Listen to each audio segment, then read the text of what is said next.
신명기 28장 47절 48절. 내가 모든 것이 풍족하여도 기쁨과 즐거운 마음으로 내 하나님 여호와를 섬기지 아니함을 인하여 내가 줄이고 목마르고 헐벗고 모든 것이 핍절한 중에서 여호와께서 보내사 너를 치게 하실 대적을 섬기게 될 것이니 그가 철멍에를 내 목에 메워서 필경 너를 멸할 것이라. 신명기 28장 49절 51절. 곧 여호와께서 원방에서 땅끝에서 한 민족을 독수리의 나름같이 너를 치러오게 하시리니 이는 내가 그 언어를 알지 못하는 민족이요 그 용모가 흉악한 민족이라. 노인을 돌아보지 아니하며 유치를 긍휼히 여기지 아니하며 내 육축의 새끼와 내 토지의 소산을 먹어서 필경은 너를 멸망시키며 또 곡식이나 포도주나 기름이나 소의 새끼나 양의 새끼를 너를 위하여 남기지 아니하고 필경은 너를 멸절시키리라. 방금 그 말씀에 의하면 예배 실패하면 원방에서 나라들이 쳐들어오고 노인을 돌아보지도 않는, 유치 어린아이를 돌아보지 않는, 긍휼히 여기지 않는 용모가 아주 흉악한 그런 민족들 쳐들어오게 만든다는 거죠. 그러면 반대로 해석하면 이걸 하나님을 섬기고 예배에 성공하면 이런 흉악한 민족들이 안 오게 해준다는 거죠. 그런 얘기입니다. 그래서 외적의 침입으로부터 전쟁을 막는 최고의 수단이 뭔가? 하나님께 예배 드리는 겁니다. 우리나라도 예배가 살아있으면 지켜지는 겁니다. 하나님께 예배를 받으셔야 되니까. 그래서 이 예배 성공이 굉장히 중요한 거예요. 역대하 14장 2절에서 6절.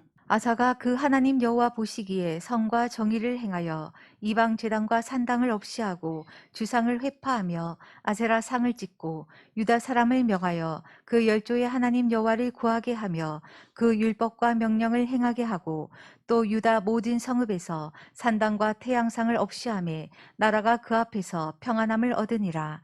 여호와께서 아사에게 평안을 주셨으므로 그 땅이 평안하여 여러 해 싸움이 없은지라. 저가 견고한 성읍들을 유다에 건축하니라.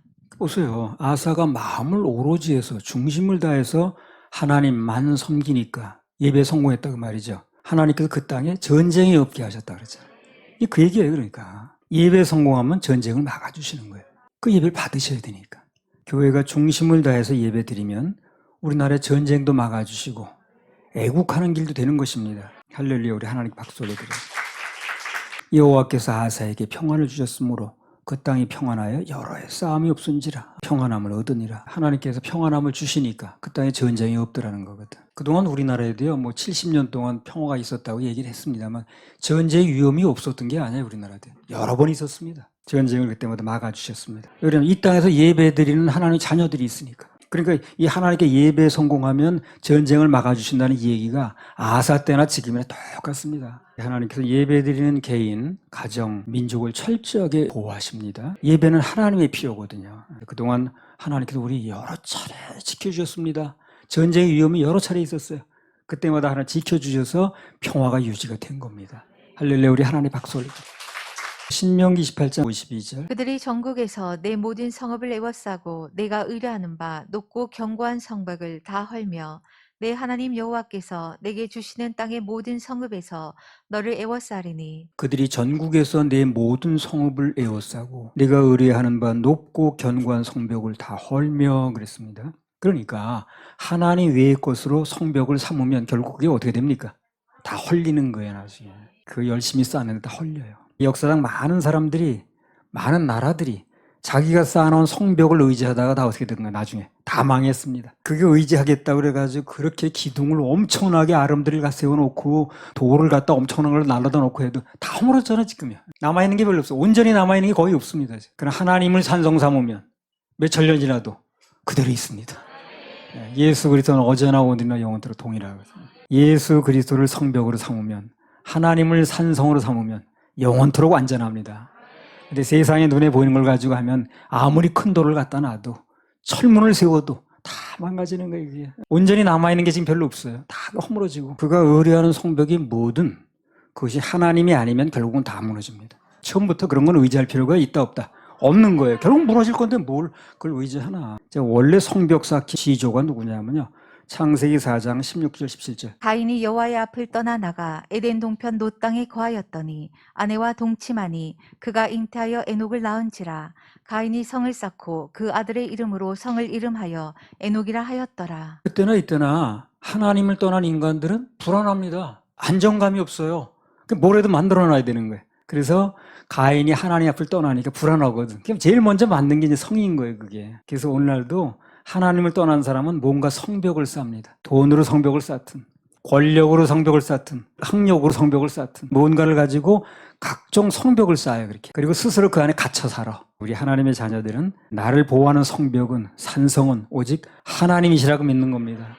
하나님은 나의 요새시고, 성벽이시고, 산성이시고. 우리 세상 것으로 성벽을 쌓고 그 안에 갇혀있는 사람들에게 그것은 진정한 성벽이 아니라는 거, 그걸 알려주는 거예요. 그게 바로 전도입니다. 시편 18편 1절에 3절. 나의 힘이 되신 여호와여, 내가 주를 사랑하나이다. 여호와는 나의 반석이시요 나의 요새시요 나를 건지시는 자시요 나의 하나님이시요 나의 피할 바위시요 나의 방패시요 나의 구원의 뿌리시요 나의 산성이시로다. 내가 찬송 받으실 여호와께 아뢰리니 내 원수들에게서 구원을 얻으리로다. 간단히 말하면 나의 힘을 여호와 하나님으로 믿으면 그럼 그분은 나의 반석이 되어주시고 요새가 되어주시고 건지시는 자가 되시고 피할 바위와 방패와 구원의 뿔, 산성이 되어주신다는 거예요. 그런 얘기입니다. 눈에 보이는 건 아닌데 그분 의리하면 아주 안전한 거예요. 아주 안전한 거예요. 그분께 아뢰면 원수들에게서 구원 얻는다고 그랬습니다. 주님만 의지하고 그분께만 예배드리는 게 눈에는 안 보여도 산성, 노새, 구원의 뿔, 모든 종게 다 있는 거예요. 잠언 1장 33절. 오직 나를 듣는 자는 안연히 살며 재앙의 두려움이 없이 평안하리라. 오직 나를 듣는 자는 말씀을 들으면 안연히 살게 됩니다. 재앙의 두려움이 없이 평안하게 살게 됩니다. 약속이야 이런 거냐. 건강도 주님을 의리하고 사는 게 최고 좋은 거예요. 먹느니 해본들 그런 게 우리 지키는 게 아니거든. 주님이 지켜주시면 또 그분의 사명을 붙들고 있으면 쓰시려니까 그 사람 건강도 붙들어 주실 수밖에 없는 거예요. 우리는 오직 하나님만 믿고 그분의 말씀만 들으면 재앙의 두려움 없이 평안하게 살 수가 있습니다. 희망사항이 아니야 이게 약속입니다. 약속입니다. 신명기 28장 53절. 내가 대적에게 에워싸이고 맹렬히 쳐서 곤란케 함을 당함으로 내 하나님 여호와께서 내게 주신 자녀 곧 내 몸의 소생의 고기를 먹을 것이라. 자녀의 고기를 먹는다는 얘기 나왔습니다. 아주 끔찍하고 충격적인 장면이 나왔는데 사람이 자녀의 고기를 먹는다. 이건 이제 완전 짐승 같은 상태를 얘기하는 거예요. 그래서 하나님을 경외하지 않으면 예배 실패하면 대가가 결국 짐승과 같은 삶을 살게 된다는 것입니다. 구약 성경 전도서 12장 13절에 보면 하나님을 경외하고 그 명령을 지키는 게 사람의 본분이라고 그랬죠. 예배 실패하면 사람이 아니라는 얘기거든요. 예배 성공하고 살면 그렇게 비참하게 끝내게 만들거나 그렇지는 않습니다. 훈련 목적상 잠깐 그럴 수는 있어요. 그러나 그건 훈련 때문에 그런 거고 계속 그렇게 살거나 결말이 그렇게 나거나 절대 그렇게 하지 않습니다. 오늘날도 보면 기독교가 들어간 나라, 그리고 예배드린 나라는 대부분 부유하고 인간답게 삽니다. 그 대표적인 나라가 바로 대한민국이에요. 예배 성공하고 하나님께 영광 돌리고 하니까 이 짧은 기간에 이렇게 우리 갖추고 사는 거예요. 세계적으로 잘 사는 나라가 되고 하나님의 축복이지. 오늘날 지구상에 존재하는 절대 빈곤층에 있는 나라들이 있죠. 대부분 예수님 모릅니다. 그 사람들. 하나님께 중심으로 예배드리는 나라가 절대 빈곤층으로 사는 나라는 없습니다. 그런 나라 없어요. 다 부유하게 됩니다. 복의 근원이 하나님이시니까. 복의 근원을 믿고 복의 근원에게 예배드리는데 못 살 리가 없는 거예요. 우리가 계속해서 예배 성공하면 먹고 사는 거 걱정 안 해도 돼. 그런 거. 신명기 28장 54절에서 57절. 너희 중에 유순하고 연약한 남자라도 그 형제와 그 품의 아내와 그 남은 자녀를 지시하여 자기의 먹는 그 자녀의 고기를 그중 누구에게든지 주지 아니하리니 이는 내 대적이 내 모든 성읍을 에워싸고 맹렬히 너를 쳐서 곤란케 하므로 아무것도 그에게 남음이 없는 연고일 것이며 또 너희 중에 유순하고 연약한 부녀 곧 유순하고 연약하여 그 발바닥으로 땅을 밟아보지도 아니하던 자라도 그 품의 남편과 그 자녀를 지시하여 그 다리 사이에서 나온 태와 자기의 낳은 어린 자식을 가만히 먹으리니 이는 내 대적이 내 생명을 에워싸고 맹렬히 쳐서 곤란케 함으로 아무것도 얻지 못함이리라. 하나님을 섬기지 않고 예배 성공하지 않으면 은혜가 떨어집니다. 그래서 은혜가 떨어지면 오늘 이런 사람들이 본 모습이 나타납니다. 예배에 젖어지면 사람들이 부드러워지더라고. 겸손하고 온유해집니다. 예배에 잘 젖어진 사람은 늘 겸손해. 근데 본 모습이 아니야 그게. 은혜 떨어져 봐요. 대본에 내가가 나오고 목소리에 커지고 본색이 나오고 그러더라고요. 그러니까 우리는 그걸 알기 때문에 어쨌든 예배 성공해야 돼. 그래야 이 분위기가 유지가 됩니다. 예배는 은혜의 유지 수단이고 영적인 생존 전략입니다. 아름다움과 부드러움의 유지 수단이기도 해요. 누군가 부드럽고 온유하고 은혜롭다. 그러면 전부 예배 덕분이에요, 그게. 내가가 잘나서 그랬다고 생각하면 안 돼요. 예배 실패하면 언제든지 본색이 나옵니다. 신명기 28장 58절. 내가 만일 이 책에 기록한 이 율법의 모든 말씀을 지켜 행하지 아니하고 내 하나님 여호와라 하는 영화롭고 두려운 이름을 경외하지 아니하면 경외하지 않으면, 그 말은 예배하지 않으면 그 말이거든요. 모든 나쁜 일은 다 예배 실패할 때 일어납니다. 반대로 모든 좋은 일은 다 예배 성공할 때 일어나요. 정반대입니다. 모든 나쁜 일은, 온갖 나쁜 일은 다 예배 실패할 때 일어나. 돈을 버는 일이든 건강을 찾는 일이든 회사가 잘 되는 일이든 모든 좋은 일은 예배 성공할 때 일어납니다. 그래서 예배 성공이 인생 성공이라. 출애굽기 20장 24절. 내게 토단을 쌓고 그 위에 너의 양과 소로 너의 번제와 화목제를 드리라. 내가 물은 내 이름을 기념하게 하는 곳에서 내게 강림하여 복을 주리라. 내 이름을 기념하게 하는 곳에서 내게 강림하여 복을 주신다. 그렇게 말씀하셨어요. 하나님의 이름을 최고로 기념하는 곳이 바로 예배하는 곳입니다. 그렇죠. 시장판에서도 하나님 찾을 수는 있어요. 그러나 최고로 기념하는 곳은 아니에요. 회사에서도 하나님 찾을 수는 있습니다. 그러나 회사 일터가 최고로 하나님을 기념하는 데는 아닙니다. 하나님을 최고로 기념하는 데는 예배드리는 이곳이에요. 하나님을 최고로 기념하는 장소에 강림하신다고 그랬으니까 어디 와야 되는 거예요? 예배 장소에 와야죠. 물론 가정에서도 직장에서도 시장판에서도 하나님 찾을 수는 있어요. 그러나 하나님의 이름을 최고로 높이는 장소는 아니라는 거예요. 거기는 분위기상. 하나님의 이름을 최고로 높이는 곳이 바로 예배드리는 이 장소입니다. 여기 와야 되는 거예요. 올 수 있으면 와야 됩니다. 실시간은 어쩔 수 없이 드리는 거예요. 그거 너무 의지하지 마세요. 실제로 여기 와야 됩니다. 그러면 다른 데서 못 얻는 팁도 없고 그래요. 내 이름을 기념하는 곳에서 내게 강림하여 복을 주신다. 최고로 주님의 이름을 기념하는 곳이 예배 장소거든. 여기 오면 복이 오는 거예요. 그래서 우리는 하나님의 이름을 최고로 높이고 또 기념하고 있는 것입니다. 지금. 그러니까 잘 될 수밖에 없는 것입니다. 조금 지금 어려워도 기다려보세요. 결국은 잘 됩니다. 마침내 복을 주리 하심이었더라 그러잖아요. 예. 광야를 지나고 불뱀 있는 곳을 지나고 뭐 이렇게 했지만 그게 결론이 아니라 그랬잖아요. 결론은 마침내 복을 주리 함이라. 그게 결론입니다. 출애굽기 33장 7절. 모세가 항상 장막을 취하여 진 밖에 쳐서 진과 멀리 떠나게 하고 회막이라 이름하니 여호와를 앙모하는 자는 다 진 바깥 회막으로 나아가며 여호와를 앙망하는 자는 다 진 바깥 회막으로 나아가며 그랬거든요. 여호와를 앙망하는 자, 그분을 기대하는 사람은 다 하나님께서 정하신 장소인 어디? 회막으로 나가는 거예요. 우리도 하나님께 소원이 있고 뭔가 바라는 게 있으면 다 하나님이 정하신 장소로 와야 되는 것입니다. 실시간은 어쩔 수 없이 하는 거예요. 그거 너무 믿지 마세요. 나올 수만 있으면 와야 됩니다. 여기에. 거기서 예배 드리면 그들의 소원 성취도 되는 거예요. 그래서 항상 예배, 항상 축복. 항상 예배, 소원 성취라. 할렐루야. 우리 하나님 박수 올드려. 신명기 28장 59절에서 61절. 여호와께서 너의 재앙과 네 자손의 재앙을 극렬하게 하시리니 그 재앙이 크고 오래고 그 질병이 중하고 오래일 것이라. 여호와께서 내가 두려워하던 애굽의 모든 질병을 내게로 가져다가 내 몸에 들어붙게 하실 것이며 또 이 율법책에 기록지 아니한 모든 질병과 모든 재앙을 너의 멸망하기까지 여호와께서 내게 내리실 것이니. 이미 여러 번 얘기했듯이 예배 실패하면 현대의학으로 못 고치는 병, 들어보지도 못한 병, 그런 병들이 오는 거예요. 들어붙는다고 그랬어요. 아주. 그럼 반대로 해석하면 이걸 예배 성공하면 세상에서 못 고치는 불치병도 고칠 수 있다는 거죠. 그렇지 않겠습니까? 동전은 앞면만 있는 게 아니잖아요. 뒤집으면 뒷면도 있잖아요. 그러니까 세상에서 못 고치는 병이 온다는 건 예배 실패하면, 성공하면 세상에도 못 고칠 병도 고친다는 얘기거든. 신기한 역사들이 일어납니다. 신명기 28장 62절 63절. 너희가 하늘의 별같이 많았을지라도 네 하나님 여호와의 말씀을 순종치 아니하므로 남는 자가 얼마 되지 못할 것이라.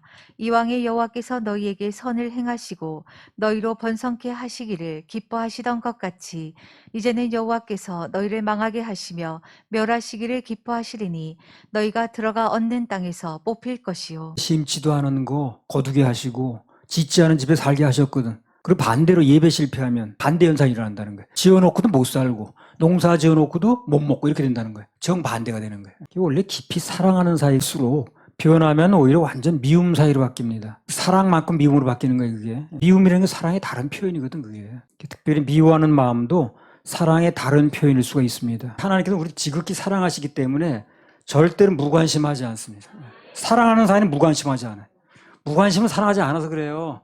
사랑하는 사이는 절대 무관심하지 않습니다. 하나님도 지극히 사랑하시든가 아니면 그 사랑이 철저한 징계로 나타나시는 것도 중에 하나입니다. 다 사랑의 표현이에요, 그게. 사랑하면 무관심할 수가 없다니까. 하나님도 우리 사랑하시기 때문에 우리 하나님의 자녀들이 뭐 하는 거에 대해서 관심이 많으십니다. 그래서 잘 안 되면 징계도 하시는 거야. 그 징계도 사랑의 표현이야. 신명기 28장 62절 63절. 너희가 하늘의 별같이 많았을지라도 네 하나님 여호와의 말씀을 순종치 아니하므로 남는 자가 얼마 되지 못할 것이라. 이왕의 여호와께서 너희에게 선을 행하시고 너희로 번성케 하시기를 기뻐하시던 것 같이 이제는 여호와께서 너희를 망하게 하시며 멸하시기를 기뻐하시리니 너희가 들어가 얻는 땅에서 뽑힐 것이요. 이 말씀의 요점은 하나님께서 우리를 그렇게 사랑하신다는 얘기를 하는 거예요. 간단히 말하면. 내가 널 너무 사랑하기 때문에 너희가 그렇게 나가면 징계할 수밖에 없다는 거예요. 무관심할 수 없다는 얘기를 하는 거예요. 그래서 그런 사랑을 느끼는 사람은 징계를 받으면서도 감사의 눈물이 나. 그토록 사랑하셨나요? 신명기 28장 64절. 여호와께서 너를 땅 이 끝에서 저 끝까지 만민 중에 흩으시리니 내가 그곳에서 너와 내 열조에 알지 못하던 목석 우상을 섬길 것이라. 하나님께서 내리시는 재앙 중에 하나가 흩으시는 겁니다. 흩은다는 게 뭐예요? 우리를 보서 이별하는 거죠. 이별은 슬퍼요, 기뻐요? 슬프죠. 이별은 슬픕니다. 사랑하는 사람과 이별도 슬프고 심지어 내가 길르던 짐승과 이별도 슬픕니다. 그런데 하나님께 대한 예배 실패하면 이별을 겪게 한다는 거예요. 흩은다는 거예요. 그럼 하나님께 내린 축복은 뭡니까? 같이 붙어 있게 하는 거예요. 부부도 오래 같이 살게 하는 거예요. 성도와 목사가 아니라 같이 있게 해주는 거예요. 흩어지지 않고. 그게 축복입니다. 예배 성공하면 여러분하고 같이 있게 돼. 예배 실패하면 뿔 흩어져. 가정도 흩어지고 나라도 흩어지고 다 흩어져. 바벨탑 사건이 그거 아니에요? 하나님께 도전하니까 다 흩으셨죠. 말도 다르게 만들고 다 흩어지게 만들었죠. 그래서 같이 있으려면 쓰라린 이별을 안 당하고 살려면 예배 성공해야 됩니다. 우리나라에서 계속해서 예배 성공하면 지금 두 갈래로 흩어져 있는데 다시 합칠 겁니다. 이제 자유통일로. 그런 맥락에서 우리 협회도 그동안 크고 작은 위기가 있었지만 그러나 이렇게나마 흩어짐을 면하고 같이 예배드리 된 건 하나님의 은혜입니다. 신명기 28장 65절에서 67절. 그 열국 중에서 내가 평안함을 얻지 못하며 내 발바닥을 쉴 곳도 얻지 못하고 오직 여호와께서 거기서 너의 마음으로 떨고 눈으로 쇠하고 정신으로 살랑케 하시리니 내 생명이 의심나는 곳에 달린 것 같아서 주야로 두려워하며 내 생명을 확신할 수 없을 것이라. 내 마음의 두려움과 눈에 보는 것으로 인하여 아침에는 이르기를 아하 저녁이 되었으면 좋겠다 할 것이요 저녁에는 이르기를 아 아침이 되었으면 좋겠다 하리라. 내 마음의 두려움과 눈에 보는 것으로 인하여 너무 환경이 안 좋으니까 형편이 안 좋으니까 아침에는 이르기를 언제 저녁이 오지? 저녁이 되면 언제 아침 오지? 이러고 산다는 거예요. 이건 무슨 얘기입니까? 낮이나 밤이나 평안이 없다는 거죠. 아침 되면 언제 밤이 오지? 밤 되면 언제 아침 오지? 낮이나 밤이나 평안이 없는 거예요. 예배 실패하면. 예배 성공하면 낮이나 밤이나 계속 좋은 거예요. 밤에도 좋고 낮에도 좋고. 세상이 주는 평안은 환경과 연관이 있거든요. 환경이 좋으면 평안해. 그럼 환경이 나쁘면 그 평안은 여지없이 깨집니다. 그렇죠? 그러나 주님이 주시는 평안은 환경과 관계없이 형편과 관계없이 늘 한결같습니다. 늘 기쁘고 늘 평안이 오고 그게 진짜 평안인 거예요. 예배 성공하면 환경과 형편에 관계없이 늘 평안하고 기쁨이 와요. 실패하면 환경과 연결이 돼가지고 그냥 환경만 나쁘면 그냥 여지없이 깨져버려 평안이. 걱정이 늘어지고 수고하고 무거운 짐진 자들아 다 내게로 오라. 내가 너희를 쉬게 하리라. 나는 마음이 온유하고 겸손하니 나의 멍에를 메고 내게 배우라. 그러면 너희 마음이 쉼을 얻으리니 이는 내 멍에는 쉽고 내 짐은 가벼움이라. 자, 신명기 28장 68절. 여호와께서 너를 배에 실으시고 전에 내게 고하여 이르시기를 내가 다시는 그 길을 보지 아니하리라 하시던 그 길로 너를 애굽으로 끌어가실 것이라. 거기서 너희가 너희 몸을 대적에게 노비로 팔려 하나 너희를 살 자가 없으리라. 너희를 살 자가 없으리라. 계속 예배 실패하다 보면 그분께 버리움을 당하게 되고 어디로 포로로 잡혀가게 되는데 아무런 나를 써주는 사람이 없는 거야. 사겠다는 사람이 없는 거야. 불러주는 사람이 없는 거야. 예배 성공하면 계속 하나님께 축복이 임하지만 예배를 실패한다고 그러면 버리움 당하게 되고 아무 나를 써주지도 않고 불러주지도 않고 하려고 내놔도 사지도 않는다고 그러잖아. 예배 실패하고 그래서 하나님의 권능이 떠난다면 그때는 아무리 사정을 해도 불러줄 사람도 없고 써줄 사람도 없고 갈 데도 없고 정신이 모정하더라고. 예배 성공, 인생 성공, 항상 예배, 항상 축복. 할렐루야. 우리 하나님 박수 올리자.